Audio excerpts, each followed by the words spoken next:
had never had anything that was like completely my space. Like no point in my life had I ever had a bedroom. Like I want you to understand, like Corey, like I lived with my grandparents on a hide-a-bed. I lived in orphanages. I lived in foster cares where it wasn't mine. It wasn't, my house. And most of them didn't even have doors, or I had to sleep in, double up with somebody else. Like nothing was ever my space. So when I like walked in and I just sat down with Alex, and it was like the best feeling ever, like, cause it felt like mine. And then when we got our first actual apartment, that was even more special, but it was like that, honestly, even though it wasn't like it was a transitional living apartment. Like that was like my first time being like, okay, we're safe. I have a place. All right. So, what's up? This is a roundup with Nicole and I. Hi, what's up? We spent last week talking to people who have a lot to deal with homelessness in Alton. And you really shine in those episodes. Like, my own mother-in-law called me up and said, Nicole's the host, you're the co-host. And I was like, you know what? That is nice, but it's a great thing to be a part of, though. I love it. We've been having fun. We've been having a lot of fun. We have. And early on, you were like, why did you pick me? Why would I be good at this? And it's like, dude, you've been shining. And last night you went on a podcast to talk about your experiences, right? Yes, my friend Keegan, he lives in Springfield, and he started a podcast specifically around homelessness and talking to people that have experienced it. And he himself has experienced that and is doing amazing now and is trying to, get his life together. And we both come out of a lot, so it was it's a Nowhere podcast if you want to check it out. I'll definitely give that a listen. Because, so you experienced homelessness up in Springfield mostly, correct? I traveled around a bit with it, but yes, homeless, that can actually mean a lot of things. Like, you always picture just like either people camping in the street or at shelters. But, couch surfing is a thing. Transitional living houses, sober living houses, those kinds of things. Living out of cars. Mm-hmm. Like, yeah, you can even like staying with family. I mean, like, there's a reason why, in schools, I think I can't remember who touched on that. Peter. Yeah, Peter. Like when me and my kids were staying up in Chicago for a little bit when I was pregnant with Anna, we had to put that he was technically homeless, even though we were staying with family, because it wasn't our place. Like, when you're relying on other people, like, you can be, and I was kicked out of, 2-week-old baby and had to pack it up. So wait, you were kicked out with a 2-week-old baby? That's another story for another time. Okay, that okay. was like, Whatever yeah, that you was don't like, wanna yes, share, that that's was, okay. yeah. No, it's not even that I don't want to share it. It was just like, I don't classify that time as homeless, but like when I was pregnant with Anna, I was on bed rest and I could not work. And it was actually really hard because it was my first time that I could not work and I did not have my own place since I went to nursing school and, me and Alex got our first apartment. So it was really, I always have that fear that I'm going to be homeless again. And now I have 2 kids and a bunch of dogs that I would find a way to take with me. So. Yeah, no. It's always that fear of, and we all I lived paycheck to paycheck. If I get hurt, seriously, I'm homeless again. Like, you're one fall down the fucking stairs from I think being most homeless. people genuinely are, and it's one of the scariest aspects of modern America. So I feel like touching on these topics and your lived experience, especially with the way things are currently going in this country, in like the school district, man, those numbers Peter showed, sobering statistics. That many kids, like, experiencing some form of homelessness, heartbreaking, just insanely heartbreaking shit. And knowing, like, you've experienced that as a mom. And also, you were in the foster system, correct? Yes. So what happens whenever people age out of that? Like, it seems like you've experienced that firsthand. There's options, but unfortunately, what usually happens when, especially if you're a teenager in the foster care system, you're going to have behavioral issues. And I myself had behavioral issues. Now, they actually weren't that bad to compare to a lot of the other kids, but I was often, honestly, suicidal. I was in and out of the hospital for years, like from the time I was 12 or 13, up until I was 17, 18 years old. And so there's programs in place. There are programs in place. But again, just like we were talking about with the shelters, is if you have addiction issues, mental health crises, those programs aren't really going to benefit you because you need to find stability in that, a lot of times. So there was options for me, but I honestly, and I will say it was kind of my fault at the time. Like I didn't realize, I thought I wanted to be independent. I didn't want to live by anyone's rules. I knew it all. I was so fucking smart and thought that I was just gonna, I didn't know how to live on my own, but I was like, I don't want to, they tried to get you set up with school. People don't know this, but you can actually stay in foster care until you're 21. Really? Yeah. Unless, like my case, I had been through all of the foster homes. Like I had burned every bridge, and it wasn't, I won't say it was just me. There was some foster homes that were horrible. I lived with, he had tried to have sex with me, and I was freshly turned 18, so I was still in foster care. How old was this person? I mean, he was in his 40s. Like, he was a truck driver. He was on the road a lot. His wife was the primary, but they had parents. Like, her parents were also foster parents, and they lived across the street from each other. So there was her foster kids and her thing, and then the foster home I was in, which was this woman I was her first ever foster kid, the first one that they had. They were and their husband tried to fuck you? Tried to get me to have a threesome with them and gave me Jell-O shots. And when I told my agency, they didn't believe me. They did not, and it was really hard because I loved my caseworkers back. I talked to a lot of them, but because of my behavioralist issues, they thought I was lying. They were like, "No, you're just trying to make a big deal out of nothing." And I came to find out that he had since got caught raping foster girls after me. So it was really, I could see foster parents being a real crapshoot. Either they're the best people ever and they're so patient. Like my sister, she fosters 3 kids and amazing. She's a really good mom to them. She's got little rooms for them. She bought a new house. Aww, it's such a wonderful setup, and I love going over to visit. You can get some amazing. I had some really good foster homes that she's since passed away, but Wanda, I just wanted to give her a shout out because she was the best foster mom ever. And even after, when I was homeless, no, she couldn't take me on in her house, but if I needed a place to crash, was one of the couch surfing times I had. And even after I was emancipated from the system, she was still very much there for me. It wasn't perfect at all, but she tried her best. She was one of the strongest women I ever had met. And yeah, I had some good ones and I had some bad ones. I had one that wanted just to do some Fight Club kitty, she made us Fight Club. Hold on. Yeah. So you experienced a depraved trucker and a child Fight Club? Oh yeah. We had to she was, whenever we had disagreement, she's fight it out. Were there weapons? No. But I did end up getting kicked out because while we were fighting, I'm not proud of it, but I took this girl's head and I smacked it against the edge of the fridge. And then she was like, "She's violent." And I was like, "You told us to fight. You literally tell us," because she was used to having foster boys. And so that's how. I don't think that makes it No, better. I know, but it does not. But I guess that was actually when she reached out years after that, that was one of the things she said was that she was, So how did the vulnerabilities of being a foster kid translate to being unhoused? Because it sounds like you'd have a lot of the same problems with violence and sexual exploitation.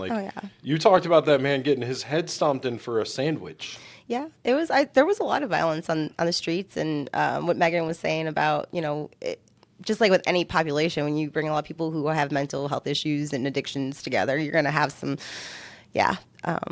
But do you want me to tell you how I became, what was the process of that? I mean, honestly, dude, anything. I'm very fascinated by your stories. So when it was in between 18 and 19, and I had ran through every foster home. I was in and out of the hospital, and I just wasn't doing good. I was always depressed. I had dropped out of college. I had tried to go to community college and just wasn't feeling it and thought I knew everything. And I ended up, they were basically sat me down. They're like, "Hey, Nicole, we're going to have to there's no one will take you. And you don't want to listen to the rules. And so we're going to have to emancipate you," which means you go in front of a judge and they declare you emancipated from the system. You are no longer a ward of the state. The dude, you are no longer. Good luck, ma'am. And so they dropped me off at a shelter in Springfield called Helping Hands, and with my suitcases. And I was absolutely terrified.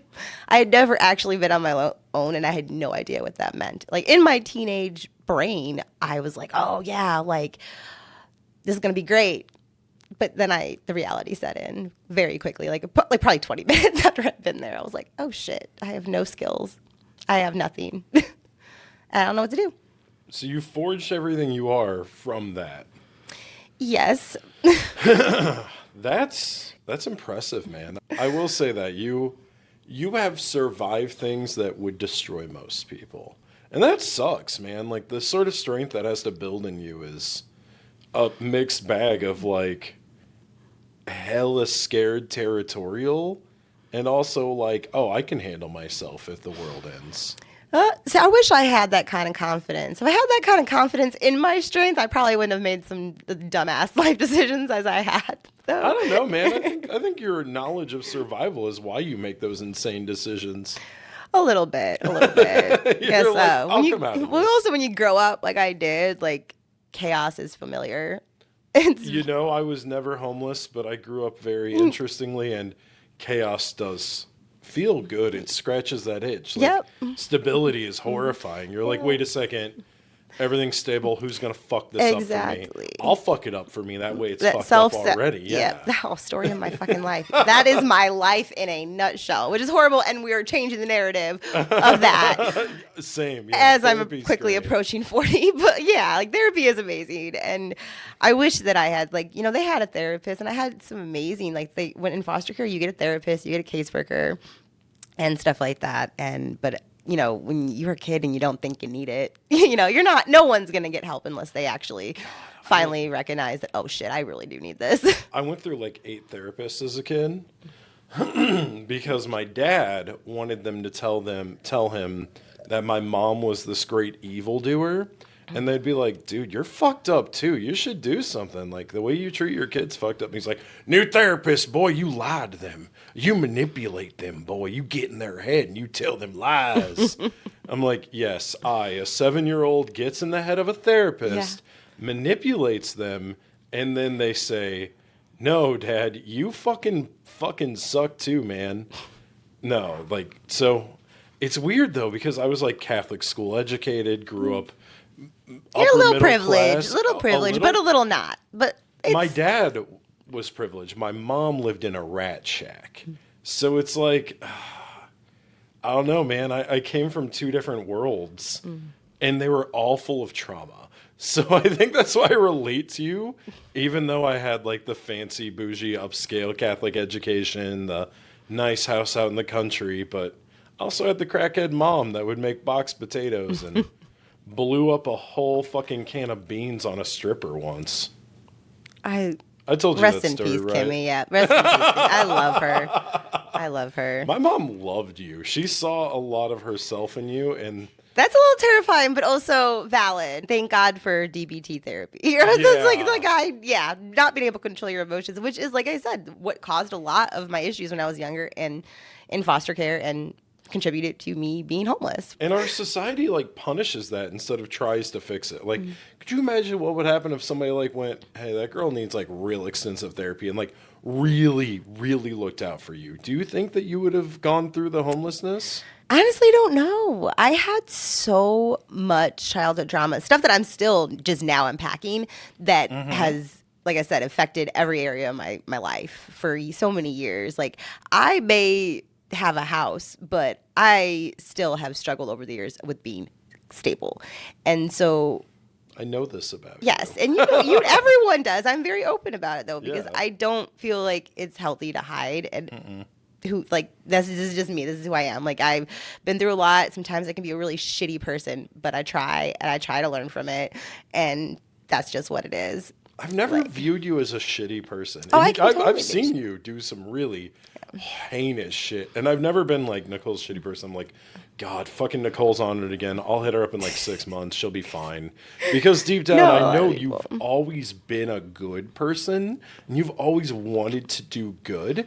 And every time like you've been like, I'm a shitty person. No, I viewed you as a dangerous person. Oh, dangerous and toxic. Oh yeah, I had that all. But like an understandable reason where it's just like, what are you supposed to do? Look at what she's been through. Most people can't fathom that, let alone like try to like condemn you for your reactions to it. Yeah. Well, now that I'm older, hopefully wiser, everyone's gonna have a view on based on their own experiences with me and anyone else. But at the end of the day, though, to answer your question, though, there was people in my life like that did try to help me when I was a teenager. It wasn't just, no one cared, but I had like severe abandonment issues, and I don't think I had, there's a term a lot of kids had, the reactive attachment disorder. I don't think I had that, but I think I almost had like a milder form, if that makes sense.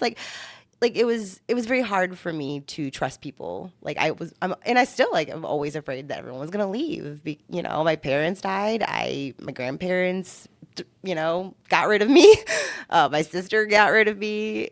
And some of it was because of valid reasons. They couldn't take on a teenager that had so many issues. But like, it's still back when you're a teenager, you're not looking at it. Oh, okay, like my sister I love her, and she's a good person, and she sacrifices a lot, and she sacrificed a lot to have me live with her as a teenager. Is how I made it actually down to the Springfield area from Chicago, was my sister, but she also had 2 young kids, and I was sitting there throwing tantrums and trying to kill myself in front of them. So yeah, like, you know what? Like, yeah, I was 16. I was throwing tantrums and trying to kill myself at 16. Yeah. Too, yeah. So like, but I understood, like, when at the time I didn't. At the time I was like, oh, you're just like everybody else and leaving me. And now that I'm older and we've talked about a lot of stuff over the years, like, I get it. I would never want somebody around my kid that was constantly having chaos, even if sometimes that's been me. Yeah. And that's just the truth. Like, we all, See, and that's why you outgrew my mom. My mom, to the day she died, had chaos in her life. And yeah, I don't want chaos anymore. I definitely want peace. I think you're getting it. I think you're like getting there, like bit by bit, and it's really cool to watch it happen. Thank you. So with our interviews, what did you take away from what either of them said? I love when Peter talks about how meals and sitting down to eat with people, and when you are bringing that to both sides, people who are volunteering and eating, and like they're people, like you're coming to the people who need the help and treating them like people and not just statistics and not just addicts. So I love that part of what Peter said. And I've been to his common meals that he has after his church services. It's exactly what you'd expect. There's a lot of people who are experiencing homelessness and a lot of people who aren't, and they all eat the same things. They all sit together. They talk to each other as equals, and it's really cool. And it's this beautiful thing that you don't get to see that much anymore. It's usually like, oh, look at me, I'm the savior, and these are the homeless. It's like, no, everyone's an equal in Peter's like when you church. picture volunteering at a soup kitchen, you think about, people in a line and you doling soup into a thing and handing out plates of food. You don't think about actually like sitting down and sharing a meal and talking to them about their lives. So I like that. And Megan Tyler, of course, I love I love that she addresses the mental health issue of it. I like the mental health she's providing for the cops. Too. Yeah, that really, yes. We're both pretty fucking ACAB. Let's be real. Yeah. Neither one of us like the institute of policing. No. And like, I'll say nice things about certain cops because certain cops have done really cool things in my opinion. And to me, like, my metric is, do they care about the community? Do they have empathy?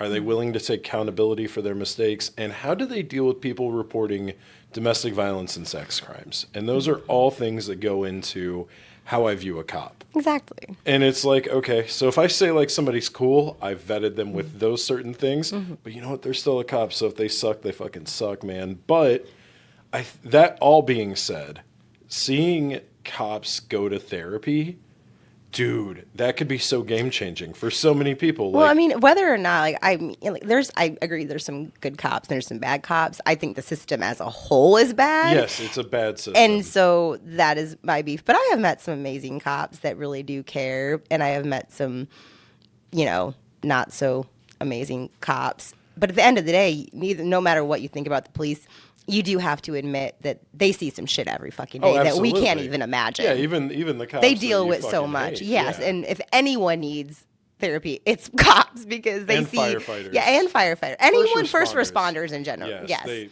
I mean, honestly, if they have to pay for it at all, it pisses me off. I think it should be subsidized. Oh, definitely. It should go into their HR program. Yes. Like HR should be like, everyone's required. This is a requirement for you to even to be on the payroll is to have therapy. Yeah. Like, I know it's gonna sound weird, but like I do. So I'm not a fan of the cops, but I do love like detective shows. I do. Well, detectives. I do. I feel like detectives are different. Yes, they are. That's if what it I wasn't for the war on drugs, I think detectives would be some of the coolest people that have ever existed. I always like differentiate because like. Cops are like, go out looking for trouble. Detectives are just like, it comes to them. It's like, oh, we got to solve this crime now. They're not like trying to pull people over and get people caught up and make their quotas and shit like that. But I do love it. So how I view how the police is changing over the years is by watching Law and Order SVU because they are so like up to date with like if you look back at their old episodes, like because I sometimes like it's a comfort show, so I'll put it on the background. I've never watched a single one. Did me and my daughter bond over it? Like we every Friday we stream it on Peacock, and I know it's weird because she's 10 and maybe I shouldn't let her watch something about sex crimes, but she loves it, and because she loves Detective Benson because she's a strong ass bad bitch. And so we're like, we always bow down. We have a little routine. We bow down, Queen Benson. And so, like, yeah, I know that's weird, but like, we love Detective Benson. But over the years of the show, you can see how, and because like most of their episodes coincide into real life stories and stuff like that is actively going on in the news, political issues, COVID. Like, they're very much maybe pandering to an audience, but like. So you're watching propaganda to blue wash the police? That's how I know though. Like if I watch an episode, I'm like, oh, so because like now it's very much like Benson has a therapist and she's very, good. Like very, they're very anti-police brutality, which remember the first, you never seen it. I don't know why I'm saying that. Remember. It was a lot of like Detective Staler beating people up in the interview room, and I was like, okay, there's a lot of problems here, man. But now that it's caught up with our current. Do you think it's going to get so caught up that he's going to start putting bags over people's heads and sending them to El Salvador? Oh, they talk like in the series. There's a lot of stuff about ICE and stuff, and like and Benson and her people are sympathetic to the people getting. And that's why I like it because it's a little woke. It is. I don't trust woke propaganda, dog. No, I mean they do tend to. 9 was funny, but they tend to play both sides of it though. A lot of times because it's a network TV show. But no, all I know is that's how I gauge though because back in the day, police shows in general didn't have anything about therapy. They'd be like, "Oh, you want me to go to therapy? That's fucking gay." Like that's the kind of shit they said back in 1998. Yes, yeah, perfect year for that. Yeah, perfect year for that. I don't know. I gauge how woke the police are based on how many terrible things I see in the news. And Alton cops, Alton cops haven't disappointed me in a while. Mm-hmm. And they used to disappoint me all the time. So I feel like something's changing. I feel like there's a groundswell in the right direction. I don't know what that looks like. And also, before I even say how great that is, I'd have to talk to members of marginalized communities that have to deal with cops in more negative aspects than that's what my stupid ass. I've had cops apologize to me in voicemails. Oh yeah. I was yesterday, Keegan asked me in the interview about if I dealt a lot with the police when I was homeless. And honestly, though, I didn't. Surprisingly, I didn't. I mean, we were smoking crack and panhandling every fucking day. And I did not. That's how we survived was we'd go to the dollar store and buy those, they had Butterfingers, Hershey's, Reese's, or whatever, but they had 10 packs of them. We'd go door to door in fucking neighborhoods, knock on doors and say that because we both were young. So we were we're part of the student job program. We're trying to win a trip to Paris, France. And that's how we made our buddy. And aside from a few times people calling on us and the police being move it along, the fact that I was white, a young white female, probably made a lot of difference in the fact that police really didn't fuck with me. I love that hustle. Why don't you have your kids out there doing that now? Y'all could go to Paris. Oh, it's a whole thing. Alex's dad taught me a lot. He had been on the streets for far longer than I had. And so it was interesting. Adults use kids at they sell magazines door to door back in the day. It's not as common anymore. What kind of shit did you do to make money on the streets? If you don't mind me asking. No, it was basically that. Like, he had selling that hustle. Dollar store candy bars? Yeah, he had that hustle when I met him. Like, so when they dropped me off at Helping Hands, I was young. I was terrified. Within 2 weeks, I had met Fernando, who is Alex's dad. And I'm so proud of him. He has a baby girl. We still are in contact. Now he's clean and sober. And yeah, like, I'm so fucking proud of him. He's come a long way. But when I met him, he was a crackhead. And that's just the truth. He was smoking crack. I had never smoked crack. I always make fun of myself. I smoked crack before I tried cocaine. Okay? Okay, I mean, that makes sense. So I'd only smoked weed and drank. I had never done anything hard, and I had nothing to live for, though. I'm not gonna lie. Like, I went into it being like, I'm homeless. I have nobody. I'm so alone. I want to die every day. Might as well. Crack make it easier to be homeless? Oh yeah. You have something to live for. I've never smoked crack. When you're an addict, the high and you're homeless, like that high, that is what you're living for. You want, like, I don't know about everywhere across the board, but most of the people that I've talked to, we didn't want to live. We didn't care about what really happened to ourselves. And then we were kicked out because we couldn't meet curfew. Like, that's why I always say stuff like, when it comes to homeless shelters, that yes, they are amazing, but when it comes to the rules, a lot of people can't abide. When you're addicted, you're not going to be there at 5:30 to line up and go in that place all night. You're going to want to smoke crack all night. And that's what we did. Ended up living with the guy who sold it. And were there like parties? Oh, I mean, crack parties are not very fun, but it was just a bunch. But yeah, there was like, gatherings, crack gatherings, I guess, like crack gatherings. Crack gatherings. Okay, pardon my privileged Catholic school ass for a second. What is a crack gathering like? Well, it starts kind of just chill. Like, everyone's smoking crack, so you feel good. You're listening. Okay. We would listen to music. We would watch. Would it be in like a house? It was a house. It was a house mainly when we were still living in Springfield before we decided. So would like somebody live in a house, or would it be like an abandoned house, or like what would be? There was one guy particularly that we kind of moved in with after, like, because he's the one we would smoke crack with every day. So we kind of just like moved into his house. I don't even know. I think that is how a crack house is formed. Yes, like people are just homeless and they are all smoking crack together, and they decide, and people were in and out all the time to come and everything. I met a lot of interesting people. I met a hooker who one time she came and was really mad and was like, I just got sold soap, because some people would sell things that were not cocaine to try to get money too, and she was very upset. She tried to get me. I don't judge at all when I say this, but like, I never sold my body, but there was a couple of times where I thought about it. There was a lot of older women when I was younger and homeless, who encouraged me to do that. They said that's how it's done, and that's how you have control, and you need to take guys' money, and you need to make, I mean, it makes sense. And total sense. I couldn't do it though, personally. It's just something I could never bring myself to do. Yeah. But she was a prostitute, and that's how she made money. She was also a heroin addict too, so it was really hard, and I still always wonder about what happened to her, because she was a very kind person, though. We did bond. My mom died of a heroin overdose, so when I saw her, heroin was definitely her drug of choice. The crack was just something once in a while she did to get off the heroin. And when I saw her going through withdrawals for the first time, it was like the most horrible thing ever. Damn, dude.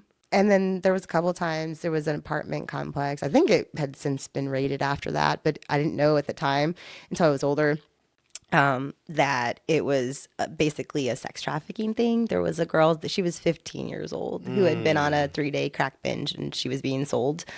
And and there was like a grown like man who was like over this apartment complex. Like, he owned the apartment complex, and he was doing this really shady shit and would have people, like the apartments were basically used for sex work and drugs. And there was a lot of kids, like young kids. I was 18, and that's not too much older than 15, but I just couldn't. She had lived a rougher life than I could ever imagine. She basically didn't have any teeth left, and she looked like 30. Oh my God, that's so tragic though. Yeah. So like, that has to add layers of trauma, just witnessing that. So what kind of programs do you think would help somebody like her, somebody who's that far gone at such a young age? Like, what in our society do you think would have to be rebuilt to accommodate someone like that's wellness? I'm not going to lie. and I know this is something we always go back to, but therapy, because honestly, but not just for like adults. We need adults like our older, like 30, 40, 50-year-olds that are raising the kids today to go get therapy for their childhood shit. Because just like me, she didn't end up with that because she had a perfect fucking family. No. Like she had trauma in her own life, like that contributed to that. So not fucking up our kids even more because we're not healed is very important. Honestly, it's the mental health aspect. It's always what I will go back to. I don't know what that looks like though, because I'm just one well, yes, that will definitely. But that like includes mental health and dental health. But at the end of the day, I don't like addiction and mental health. They're not intertwined. I think they're almost definitely one and the same. Like you are, that's a circle. You are not going to be addicted to crack or heroin without having something wrong with your brain. Do you also find it troubling that people who are like alcoholics or gambling addicts view things like, or coke addicts even, view things like crack and heroin as below them, even though it's the same fucking mechanism? It is funny that people do think like that. Even myself, I mean, I'm just going to be really honest. I've struggled with addiction. I will always, I take a harm reduction approach now, but I still love drugs. Like, you know what? I hate to say that. I do, but I've had to realize that it's not good for my health. You know, I drink a little portion of what I used to back in the day, but I was going somewhere with this. You love drugs. I do love drugs. But I mean, who doesn't love drugs? Because like self-medicating feels so good when you're miserable. Like it feels so good, and I spent a lot of my life being miserable. And there's such a difference. You know, I've met people. There was a guy that we smoked crack with. He worked at the cookie factory. That's the only thing I remember. He worked at the cookie factory in the mall in Springfield. He only smoked crack once a month on a binge, 1 week in a month, and didn't smoke it the rest. And I was just like, how do you not, I know what I mean? Who does that with Chinese bath salts. That is crazy. That is crazy. But like, there's times where I, you know, in the last 10 years where I have been doing some stuff that I probably shouldn't have. And I'm like, well, it's not crack, but it almost is. Like, and even me in my brain sometimes is like, oh yeah, like at least it's not that, but it's still a substance that is harming and negatively impacting your life. So I don't like when people like, I mean, we both know that the scene in Alton can get a little cocaine. Yes. The answer to that is yes. Too many of our peers are addicted to cocaine. Yes. And honestly, if you're watching right now and you think you have a cocaine problem, it's not too late. You don't have to. And a lot of times it leads it's a slippery slope. Like it is like once, you know, and I've watched too many of our friends get into it. Like I get it. Sometimes you just want to let loose. Yep. I judge the people dealing it far more than I judge the people using it, but I don't want to be in a room full of cokeheads. Oh no, and it's never not because fun. I find them to be like morally repugnant. I can't fucking handle it, man. Do you know how many times I've walked into certain bars in Alton and everyone bum rushes me and just says, hey, you should write my book. You should write a book about my life, man. Yeah. You're a really good writer. You should write about me. Yeah, I've got like such a cool story, man. I got such a cool story. Have you thought about writing about me? And I'm just like, I want to go home, man. Cause like my mom was a coke addict. No, and I know it. See, that's why I think harm reduction though is, I don't think that most people, like, I know that even though alcohol has sometimes negatively impacted my life, I can never imagine never drinking again. But what's weird is I can, but I still like drinking sometimes. But like, as long as harm reduction is so much like expansive, like it can be getting off of like the girl I was talking about that I met when on the street, where like she was trying to stop heroin, and even though she was still smoking crack, if harm reduction is a little bit healthier. Yeah. Like you are harming yourself less by quitting one drug, even if you're still doing another. And that's what's important because I don't know if there's ever going to be a time in my life where I never want to do a drug or never want to do, you know, but I know that it's not a regular thing. Right. And that is harm reduction for me in my own story. Yeah. Of being an addict. Yeah. So. But like I said, it's hard when you are like homeless. It's very hard when you're an addict to try to get help because there's not places like if you get caught with drugs in a shelter, you're kicked out. If you come in after curfew, you can't come in. And that sucks. That's so bogus. But on the other side of that, like, do you want a bunch of people who are high as drunk all in one room together? Because that is also not the best idea either. So that's why when Megan mentioned that stuff in our episode, I kind of did understood what she was coming from. I would think ahead, though. I'd be like, all right, we need a room for the crackheads. we need a soft space for them to land. Honestly, I might have been a crackhead, but I was never a violent crackhead. I just wanted to chill and be high. Like, and also, like, let's be real. Alcohol is just as dangerous. It just has much better. Oh, yeah. Oh, yeah, definitely. You know how I stopped smoking crack? Cocaine? No, how I stopped? No, I actually didn't try cocaine until much later in my life. Like, wow. I didn't start, like, after I had, like, okay, I'm going to have to explain. Anna Nicole Smith saved my life when she died. I know that's going to sound fucked up, but I'm not surprised by this. For some reason, it just fits your brand very well. Like, I love that bitch. Oh, God, if you ever got, like, a massive boob job and married a 90-year-old man on his deathbed, I'd be like, oh, yeah. That tracks. Yeah, okay, cool. I mean, the boob job is coming up. It's coming up, but I'm not saying you need one. I'm just saying, but if you got like, but probably not the 90-year-old man, because I am a schmuck and still believe in what you and your wife have, true love. Oh yeah, no, me and Tabs are wildly in love with each other. Will always be. So I will never marry for money, but I will definitely get my boobs done. Definitely. But anyway, so I How'd you stop smoking crack? Okay, so Alex's dad, my ex, did a lot of these weird things where he would like just sometimes go out by himself to make our money back, because either I was tired or I suffered from depression and I just couldn't do it. I was like, I can't even do this today. Understandable. And because that's a lot of hustle, a lot of walking every day. So we actually had hitchhiked and ended up in Memphis, Tennessee. And we were at a motel, pay about the hour drug kind, and he had left, and then he didn't come back, but he called me and he's like, I don't think you should smoke crack no more, but I met some people I'm gonna go smoke crack with, but you shouldn't smoke no more crack. And I was like, bro, what the fuck? Like, you're gonna just leave me alone in a motel room all night?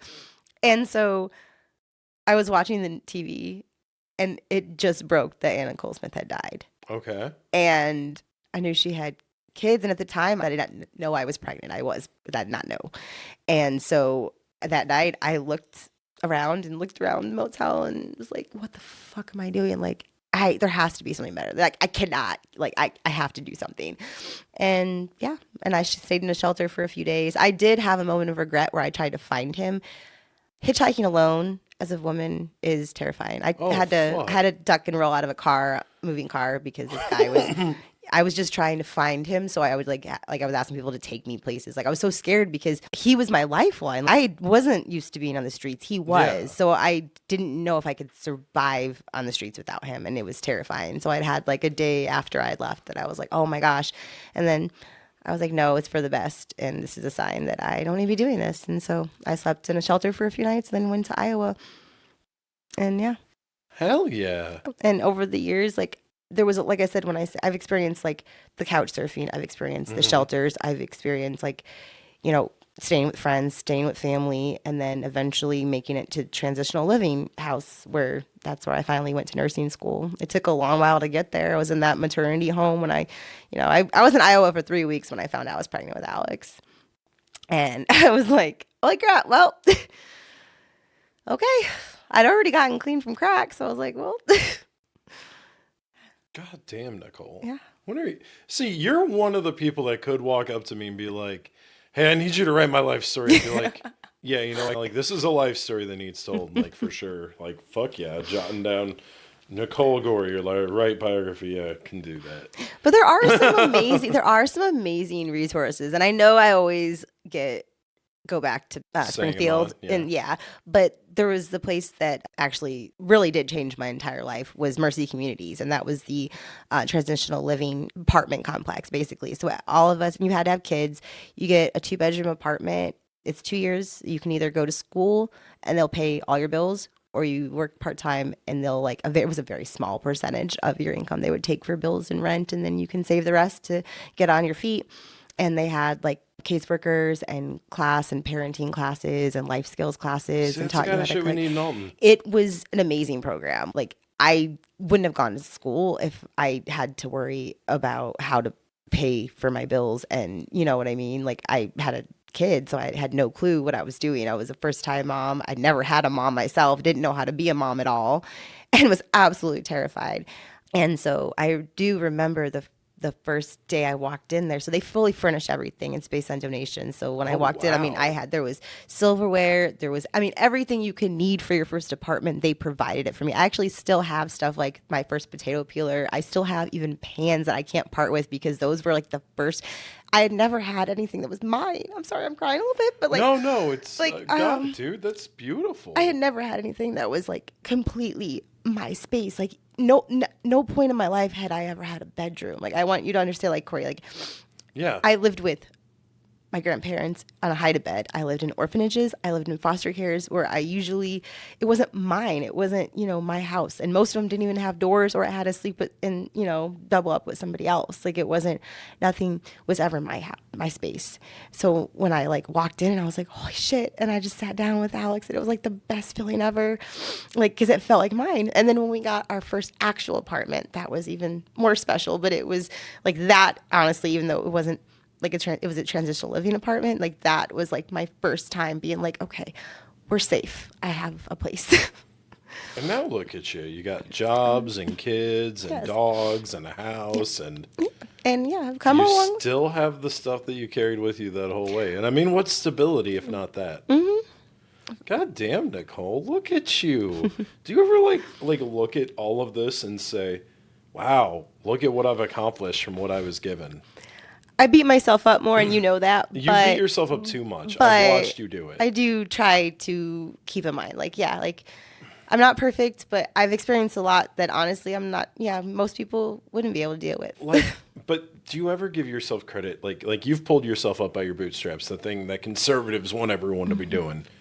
But you don't expect others to do that. Like you want to help other people. You want to give them the steps up. You want to help them pull up their bootstraps. Like, so many people with a background like yours will just shut the door on that compassion and be like, no, fuck you. I did this. You can do it too. But you're like, no, man, I had to fucking do this. I don't want anyone else to have to do this. Because I barely could do it. It was hard. It was, if it was like the universe put people in their place to help me. You know what I mean? It brought me close to so many amazing people over the years from being in foster care. Like I said, it wasn't all bad. I met people in that transitional living house. My friend Tiara, who started that nonprofit Intricate Minds in Springfield, I met her there. Like, we were two moms just struggling, and look at all the like amazing shit she's gone on to do. But I have seen so much shit, and I have way more compassion for people who are addicted to drugs and on the streets than most do.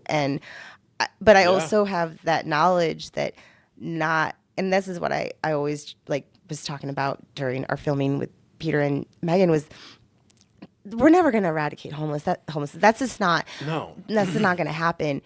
And there's some people, and I hate to say it like this, but it's just the truth. I did not want, until I decided that day in that motel room that I was not going to smoke crack anymore, I didn't want to get help. It was still an addiction. It was still hard. I remember waking up, I would wake up in dreams, but I had dreamt about getting high, and I felt like I was high in my dream, and I would wake up and I thought I used, and I was so scared because I could not, it was one of the hardest things ever to get clean. And so some people aren't ever going to get clean, and that's just something I think we have to accept. It doesn't mean, though, that they're not worthy or deserving of a safe place to stay, sleep, food, the basic necessities. We might not know, they're probably not going to be stable enough to pay their own bills and live in their own house one day. And that's something that sometimes not everyone's story is going to be one of completely changing around your entire life. But it shouldn't have to be to get basic human dignity. No. Exactly. I don't care if you're smoking crack. I want you to be fed. Yes. I want you to be clothed. I want you to be housed. I want you to have health care. Yeah. And if you do want to stop smoking crack, I want there to be addiction resources. I also want there to be abilities to check the purity of your crack. Yes. I don't want you to hurt yourself any further than you already are. Same with heroin. I'm all for safe needle sites. I'm all for needle exchanges. harm reduction. When other countries have put that stuff in place, they have seen success with less overdoses, less hepatitis, Yes. And it's like, do you really want to punish the greater public for somebody's decisions that you don't agree with? Whenever, like, it's totally fine for the boys to go drinking on a boat, but like, God forbid somebody who has a really fucked up background and nothing to live for shoots up. Yeah. Like, it's two addictive drugs. Just one of them has better PR, dude. Yeah. And man, there's so many things I want to just fucking go off about. And it's like, I don't have the experience you do. I have a very different, but very traumatizing background. Yeah. But like, I've never had to only be on my own. I've always had backups. And like, I watched addiction through my mom. And bro, I've seen how addiction can destroy, but I've also seen it be fucking hilarious. Do you want to hear a funny story? Duh! I always want to hear a fucking funny story. So, not all crack is created equally. Like, just like most drugs are. Yeah. So, like, if anyone has done cocaine and stuff like that, there's some shit, all that shit's stomped on. That stuff's not good. You know what I mean? I guess I had been, smoking mid crack I never had like mid crack. I guess it wasn't like the best, but it wasn't the worst. But then I had smoked the best one time. I thought I was dying, though it felt so good. So I went to St. John's Hospital. Checked. They wouldn't admit me. They were like, "Honey, you're just high," and I was like, "I've never felt like this before." And I was, "Oh my God, I'm dying." She's like, "What'd you do?" "I smoked crack," and they're like, "Ma'am, just leave." You smoked God's rock. That was God's rock. Oh my God. It was, oh God, I had never experienced that before. So there was some funny ass things that had come up. I mean, the way I learned what gonorrhea was because my mom was on a coke bender and she comes home and just goes, "Baby, I got clap." I'm like, "What? What the fuck's a clap, dude? I'm 9. And she's like, "Oh, my fucking coke dealer, Bob. Yeah, he's fucking them other bitches. So I'm going to show his ass, dude. He gave me the clap." And I was like, "What is the clap?" And she's like, "Oh, it's a disease you get from sex, baby. It's fine. I'm going to go take care of it. I'm not going to die. Don't worry." So then she drives off, and about 45 minutes later, she calls me from a payphone.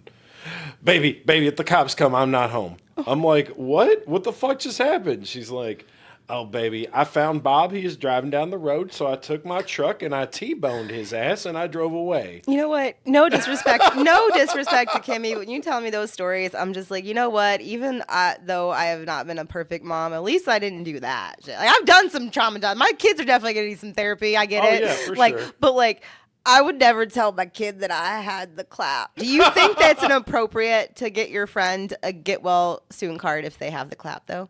Depends on the friend, really. If it were my mom, she would have loved that. Imagine your 6-year-old self. I don't know how old you were. Being 9. like, "Mom, I hope your clap clears up." Like with little stick figures of you and your mom, and you being like, "This is when you don't have clap. We can have." This reminds me of this time my mom actually gave me a card. So she was on another coke bender, and 2.5 Men had just come out. And she's like, "Baby, I'm going to watch 2.5 Men with me. I love Charlie Sheen." I'm like, "Mom, this show looks dumb." I'm like 12. And she's like, "Baby, you're going to watch this fucking show with me." I'm like, "No, Mom, I'm not going to watch 2.5 Men with you. It looks stupid." So she pulls out this loaded shotgun from under the couch, points it at my head and says, "Baby, I brought you in this world. I'll take you right the fuck out." And I look at my mom. I'm like, "Fucking shoot me. I'm not going to watch 2.5 Men with you. I'd rather die. Go ahead." So she throws the gun on the ground. You hate Charlie Sheen now. I mean, yeah. But then she runs out of the house into the pest control van that she was borrowing, drives away, and I go check the shotgun. Totally loaded, one in the chamber, no safety. So she pops back 3 days later with a 5-pound sack of bubble gum and a card that had 2 seals kissing on it. And it said, "Sorry I blew up. Love, Mommy," with a heart in it. Oh, that was... Yeah, it was super sweet. At least she acknowledged that, She overreacted to a situation, Yeah. Yeah, she pointed a gun at it. Hey, but you know what? Both of my parents have pointed loaded guns at me, so I'm cool with it.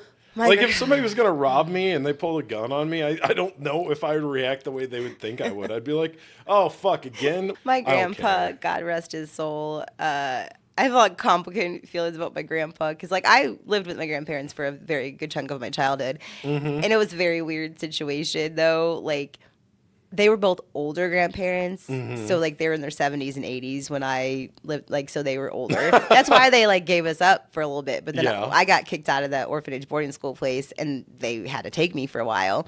And I think our guest is here. He was, oh shit. Well, never mind. We'll save that for next time. Yeah, but we'll anyway, he save that made for the me next- play Russian roulette with him. Oh, what the fuck, Grandpa? My grandpa.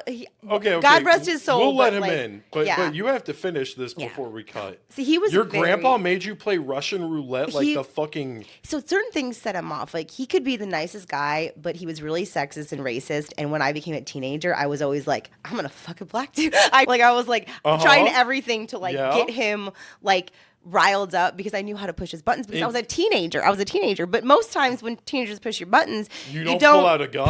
Oh no, he threw me down a flight of stairs. He would beat the shit out of me. Our neighbors called the cops so many times. That's terrible. And DCFS never took me away. He would just like, but like he just had a temper. Like, and yeah, he made me play Russian roulette in the basement one time, and I was terrified. And was there a real bullet in the chamber? I still don't know. I don't know. I really don't know. Oh, that's just grandpa shit. All right. That's just grandpa shit. All right. I guess we have to end it on that's just grandpa shit. Anyway. That's just grandpa shit, dude. Like and subscribe. You should click that bell notification so it tells your phone every time there's a new one of these videos and you can come watch it. You never know what kind of shit we're going to say. Grandpa Russian roulette. Yeah. The best crack God ever crafted. Artisanal crack. Yeah. That's the farmer's market crack. No, that's when you make your own, but that's a story for a different day. Okay, yeah.